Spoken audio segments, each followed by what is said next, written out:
You're listening to Catholic Chicago. Ahead, the Archdiocese of Chicago brings you programs about the people, events, and issues that touch our lives. Thanks for letting us be part of your morning. Now again, Catholic Chicago. Not to be served, not to serve, to give my life, if you wish to be the first you must seek, to be a servant, to be a servant.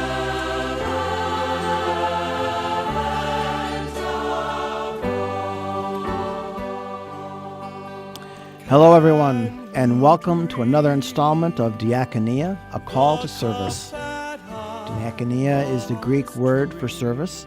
It is also the root word for deacon. My name is Deacon Dave Brensick. I serve as the Associate Director for the Office of the Diaconate, and I also serve as a deacon at Holy Guardian Angels Parish in Brookfield and LaGrange Park. Our show is dedicated to talking about how the call to serve is for all of God's people, not just those who are ordained deacons of the Catholic Church. This is not a show about deacons, but a show by deacons. The idea is to invite our listeners to learn about and consider various aspects of ministry, but also meet people of faith who are devoting their lives to the service of God, His Church, and His people. I'm usually joined by Deacon Jim Norman, and a vicar for deacons, but this time around he's out of town, and you're stuck with me. But we are joined by a familiar face and voice, Deacon Richard Hudzik, former vicar for deacons and radio show host, and who now serves as Director of Ongoing Formation for the Office of the Diaconate. And Richard, you also serve as a deacon at Mary, Mother of Divine Grace in beautiful Westchester, from whence I am zooming in. So it's great to see you and be back on this wonderful show. Great. Well, last month, Richard joined us along with Tiffany Borillo, a life coach and spiritual director, to talk about creating a rule of life. For those who may not be familiar with that concept, Richard, can you tell us a little bit, what is a rule of life? What is it all about? Happy to. And we can even be highfalutin here and give it its Latin name. Maybe that'll make us feel more exalted, but it's a regula vitae, a rule of life. And the idea is to adopt or craft a statement which is a way forward for us to be engaged in the Christian life as we might be living it in our own particular circumstances. So it's a way to provide ourselves with a set of guidelines, guideposts that we craft ourselves so that we might be devoted to the Lord, devoted to growth in the spiritual life, and to plan it, to think it through rather than just be reactive to the circumstances that confront us in the day. So I think it's a very healthy thing. It's a very, I guess you'd say it's a very intentional thing. It's a way to go to your strengths and use those so as to enhance and nurture one's walk with the Lord. So globally, I think that's what we would describe it as. Well, can you give us like an example or specifics on what that looks like? Sure. As we're recording this, we've got Pentecost Sunday approaching, and this will be aired after Pentecost. But the readings leading up to Pentecost and following Pentecost are about the gifts of the Holy Spirit and how the Spirit dwells in us, and how the promise in Scripture is that each and every person is blessed with a gift. Some world changing, others, much more humble, but each of us is given a gift. The idea of the rule of life is to discover that gift that we might have. Maybe it's a gift of humble service. Maybe it's a gift of being able to tune in emotionally to other people's needs or thinking or thoughts. It's also a matter of looking at who I am, what animates me, what I love, what moves me, and it's taking those realities, my gifts and what I love, and trying to formulate a policy, for lack of a better word, formulate a rule, so that I might have, as I say, this closer walk with the Lord. So concretely, suppose I discover through prayer and discernment and relying on the grace of the Holy Spirit, I come to realize, I really enjoy and I feel a closeness to God when I am studying theology, that I really am. Sometimes my breath is taken away by the beauty, the depth, the mystery of God and the theology written about God. So I might gravitate in that direction and create spaces in my life where I can intentionally study theology.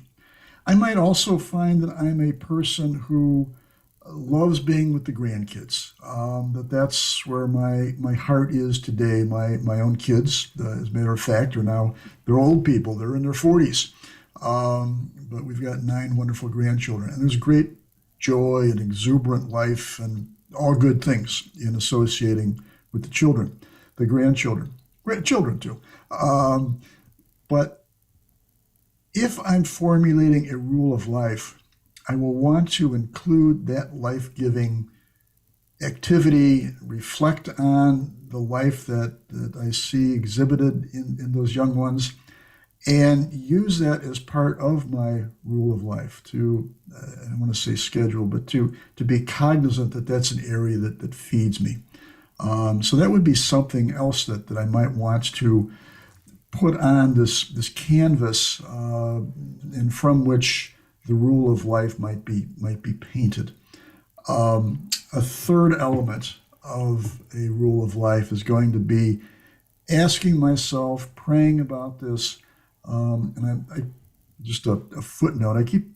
I reference the prayer and the faith-based dimension of this. The rule of life is not a self-improvement project. It's not how to be more efficient or even really how to be holy, but it's how to enable ourselves to help ourselves live a fuller Christian life.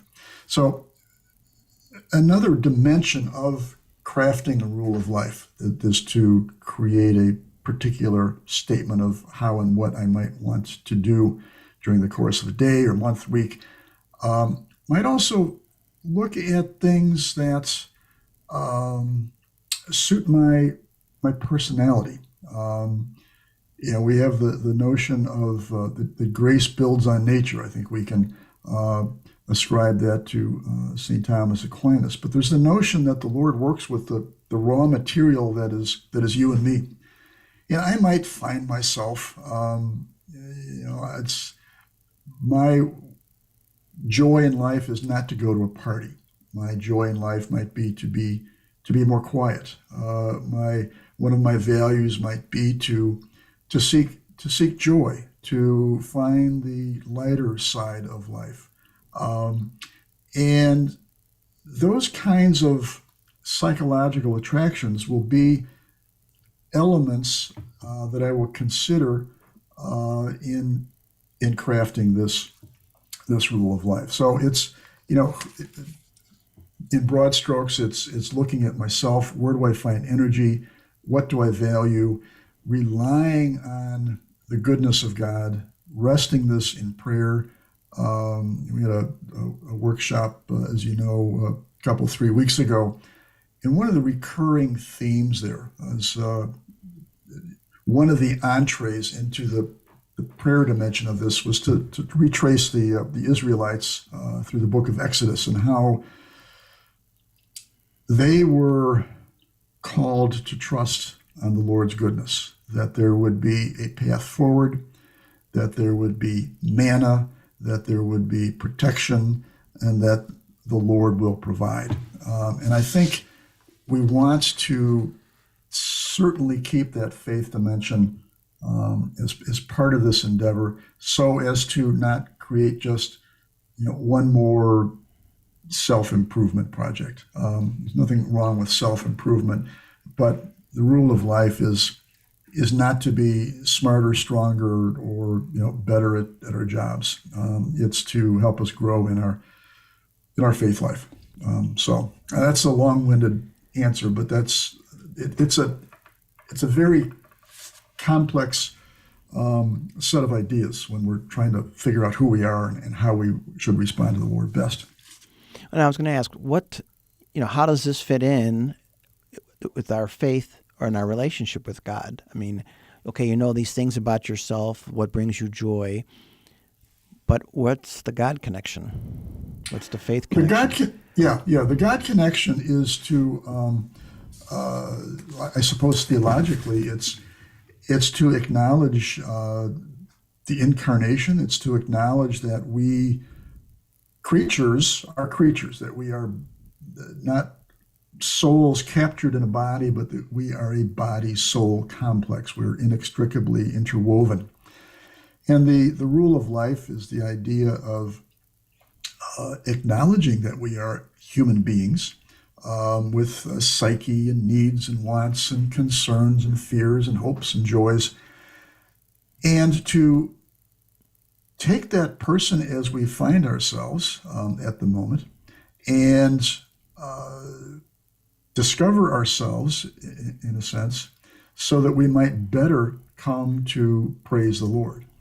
If I walk through life blindly, if I'm oblivious to the gifts that the Lord has given me, or if I'm oblivious to the fact that the gifts I might have were given to me, not that I'm not the creator of myself. This notion of the rule of life brings us to an integrated personality, in a sense. When we're talking about the formation of deacons, we have this four-pillar approach. We instruct and we continue even after ordination, certainly until we breathe our last. But the notion of developing the human, the human psychology. Are we able to get and work with others? We develop the intellectual dimension of ourselves. We develop the spiritual dimension of ourselves, and we develop the how-to, the ministerial development of ourselves.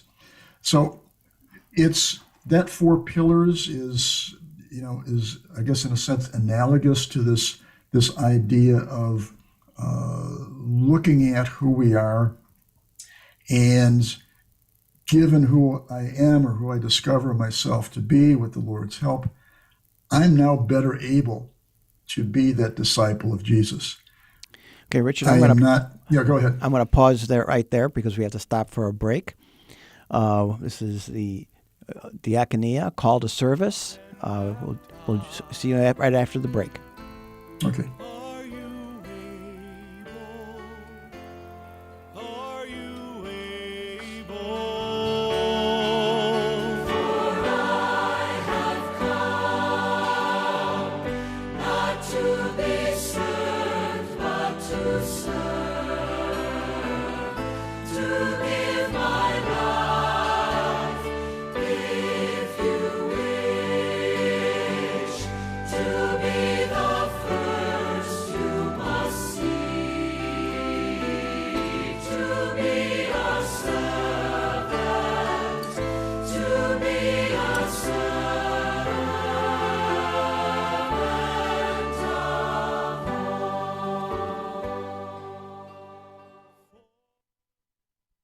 Catholic Charity's founding mission. For more than 100 years, we have met people and families where they are, serving anyone in need, regardless of their faith, gender, race, or ethnicity. As our world absorbs the economic, political, and social aftershocks of the pandemic, 50% or more of the 6 million people living in Cook and Lake counties have little or no savings. They are a paycheck away from zero. We are deeply grateful to everyone in the Catholic Charities community who partners with us to alleviate the suffering of the people we serve and offer them a better path forward. We are witnessing a message of mercy and hope to a world very much in need. Learn more at CatholicCharities.net.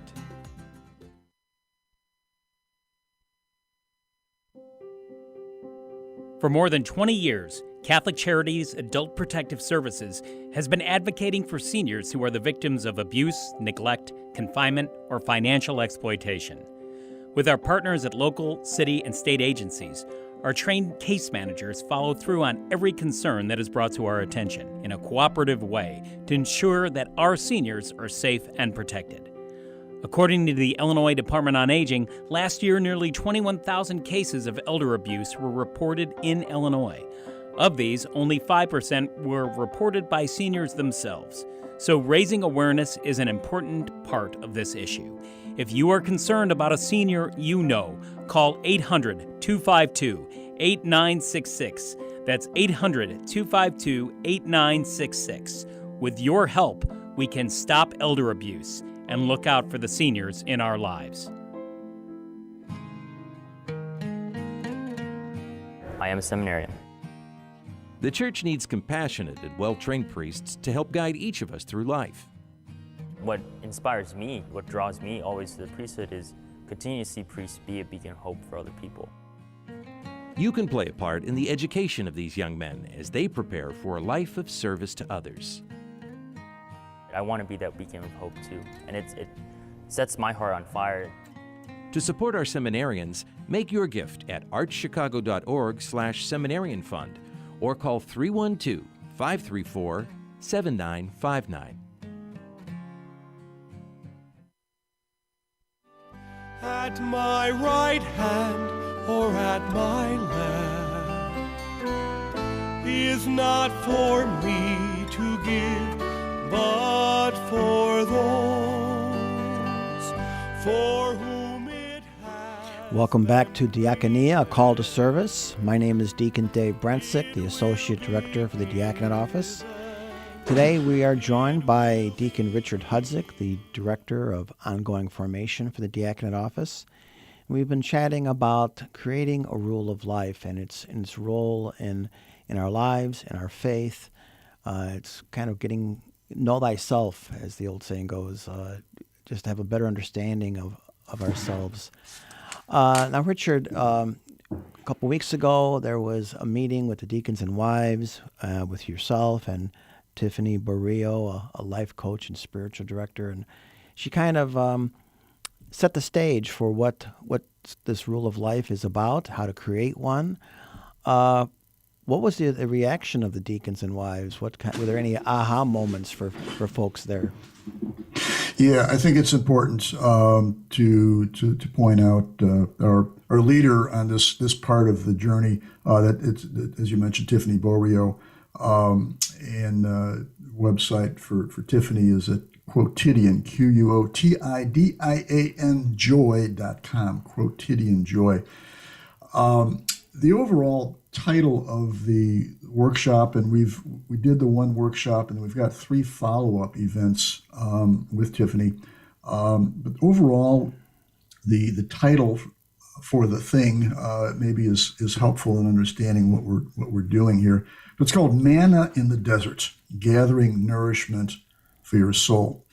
So I think a takeaway or an aha moment for myself, and I think for the people who were gathered, there were about 20 deacons and wives, and I was gratified to see that there was that level of interest in this non-compulsory. We do things that some people that you have to attend, but this was entirely self-directed and self-animated. If you wanted to come, we extended the invitation. So I think there was just the good spirit, small s spirit, and the good holy, capital S spirit, that there was a room full of people intent on trying to find ways to carry them through the spiritual life over the long haul. I think I mentioned maybe in the last show, I'm known to have said this, I say it to myself, is that, I may begin a program with great fervor and, like the exercise regime that we make the New Year's resolution for, and it's good for 3 weeks and then it just kind of fritters away.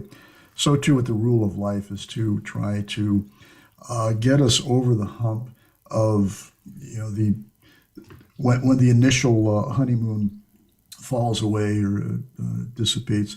It's a way to keep us going. And so what was good to see these many people who were there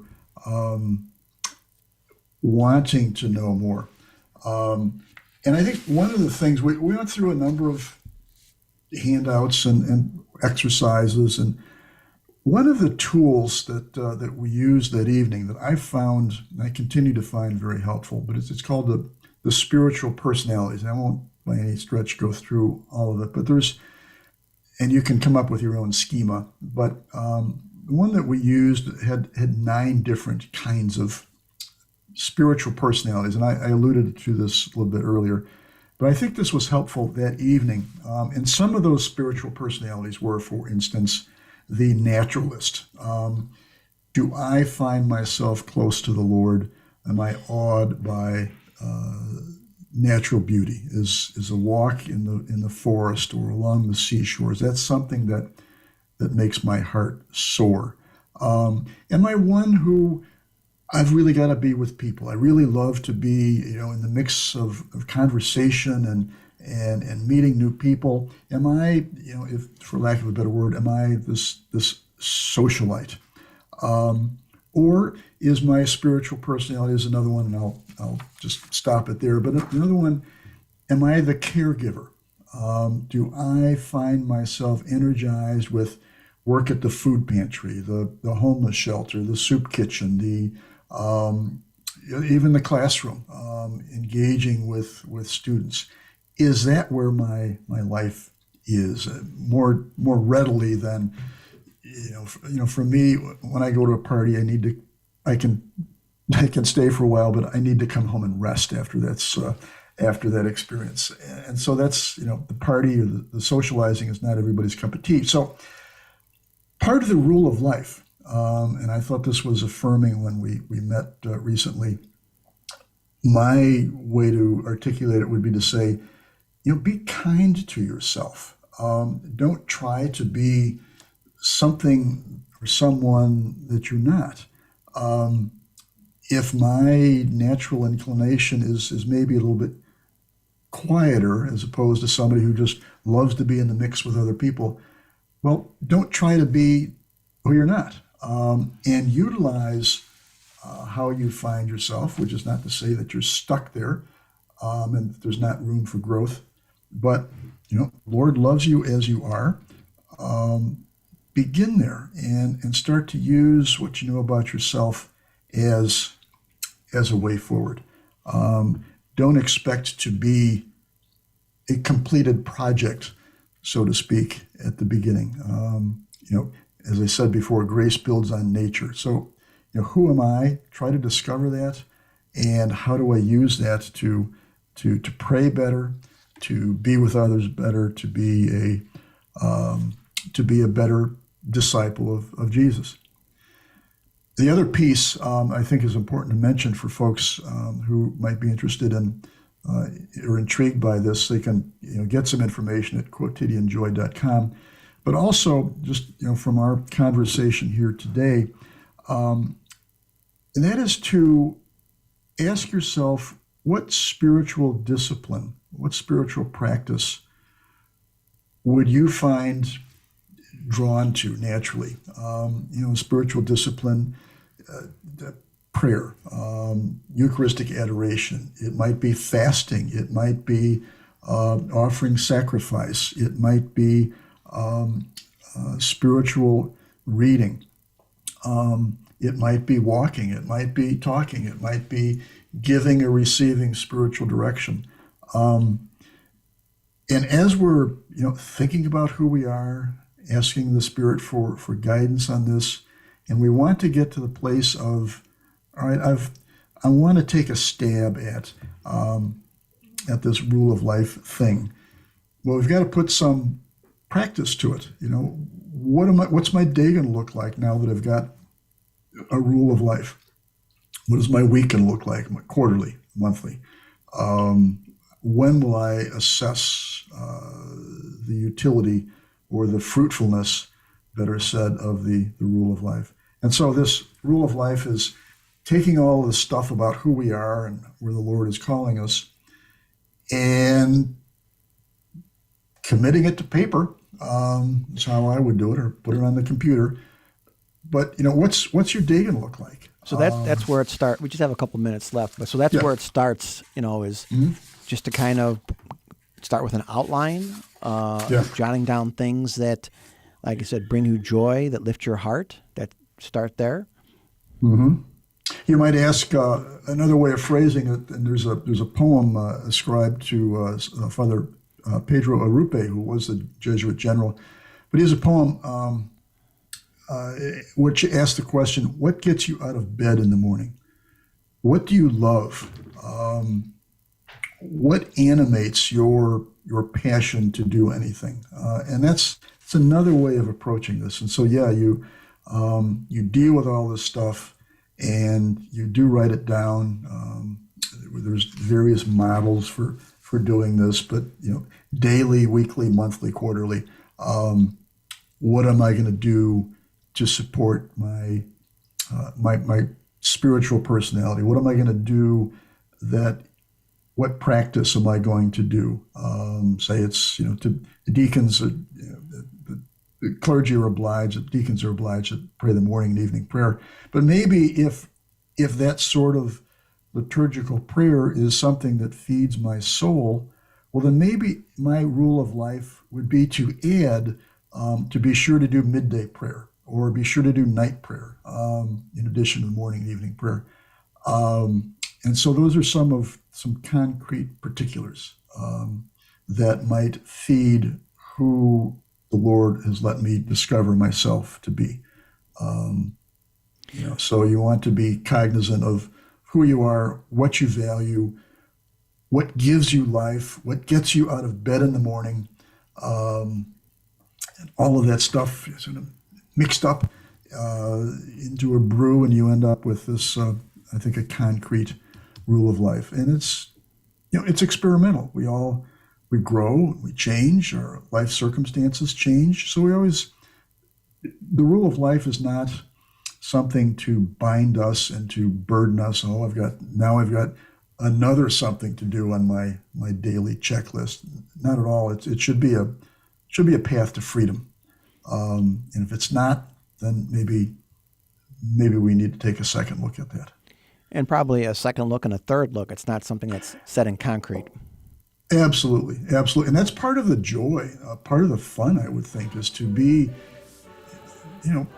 experimental, to be empirical. How is this working? Thank you, Richard. Spiritual director, we go there. All right, I hear the bumper music. Thanks so much for talking about the rule of life. And love it. Like always, you're just full of knowledge and great wisdom. So take care. God bless you. Okay. Thank you much.